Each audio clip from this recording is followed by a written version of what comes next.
Hello friends, welcome to Jaisakthi's kitchen and vlogs. டேஸ்டியான கிறிஸ்பியான oats dosa எப்படி செய்கிறதுன்னு இந்த வீடியோவில் பார்க்கலாம். அதுக்கு ஒரு கடாய் சூடி பண்ணிக்கோங்க. அதில் ஒரு கப் ஓட்ஸ் சேர்த்து மீடியம் ஃப்ளேமில் வச்சுட்டு ஒரு 2 நிமிஷம் சூடாகிற அளவுக்கு நல்லா வறுத்து எடுத்துக்கோங்க. இது நல்லா சூடானதும் அடுப்பை ஆஃப் பண்ணிவிட்டு ஆற வச்சுக்கோங்க.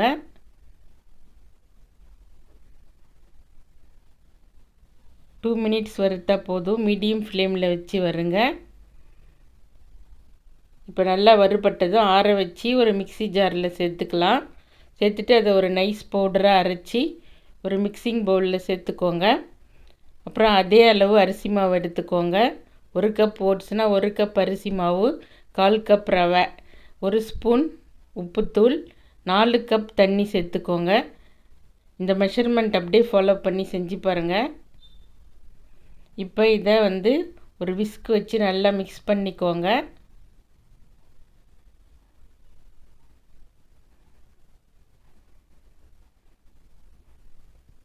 எல்லாமே நல்லா மிக்ஸ் ஆகட்டும். அதுக்கப்புறம் ஒரு பாதி வெங்காயம் பொடியை கட் பண்ணி அதில் சேர்த்துக்கோங்க. ஒரு பச்சை மிளகாய் பொடியை கட் பண்ணி சேர்த்துக்கலாம். ஒரு சின்ன துண்டு இஞ்சி துருவிட்டு அதையும் சேர்த்துக்கோங்க. அதுக்கப்புறம் ஒரு 1/2 ஸ்பூன் சீரகம் சேர்த்துக்கோங்க. எல்லாமே சேர்த்துட்டு நல்லா மிக்ஸ் பண்ணிக்கோங்க. இப்போ அடுப்பில் தோசைக்கல் வச்சிடுங்க. ப்ரெஷ்ஷால் எண்ணெய் தடவிக்கோங்க. நல்ல சூடாகணும். கல் ஆவி பறக்கிற அளவுக்கு சூடானதும் ஒரு டம்ளரில் எடுத்து இந்த மாவை ஸ்ப்ரெட் பண்ணிக்கோங்க. எண்ணெய் மீடியமாக ஊற்றினா போதும். ரவா தோசைக்கு ஊற்றுற அளவுக்கு நிறைய கூட ஊற்ற தேவையில்லை.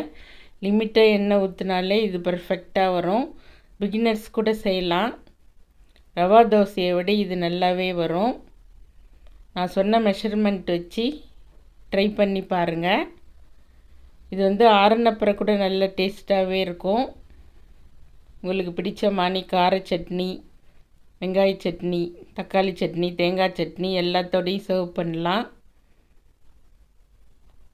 ஒரு தோசையும் ஊற்றுறதுக்கு முன்னாடி நல்லா மிக்ஸ் பண்ணி ஊற்றணும். இப்போ 2ஆக மடக்கி போட்டு 2 பக்கமும் திரும்பியும் கொஞ்சம் நேரம் வச்சிங்கன்னா நல்லா கிறிஸ்பியாகிடும். அதுக்கப்புறம் எடுத்துடலாம். அடுத்த தோசை ஊற்றுறதுக்கு முன்னாடி நல்லா இதே போல் மிக்ஸ் பண்ணணும். இல்லைன்னா ரவை எல்லாம் அடியில் தங்கிடும். நல்லா மிக்ஸ் பண்ணிவிட்டு ஊற்றும்போது கரெக்டாக வரும். இதே மாதிரி எல்லா மாவையும் ஊற்றி எடுத்துக்கலாம். சாப்பிடும்போது சூடாக நீங்கள் ஊற்றி கொடுத்தீங்கன்னா எல்லாருமே இஷ்டமாக சாப்பிடுவாங்க. இது செஞ்சு பார்த்துட்டு உங்களுக்கு பிடிச்சிருந்தா உங்கள் ஃப்ரெண்ட்ஸ் கூட ஷேர் பண்ணுங்கள். எங்கள் சேனல் சப்ஸ்கிரைப் பண்ணிக்கோங்க. தேங்க்ஸ் ஃபார் வாட்சிங். Have a nice day.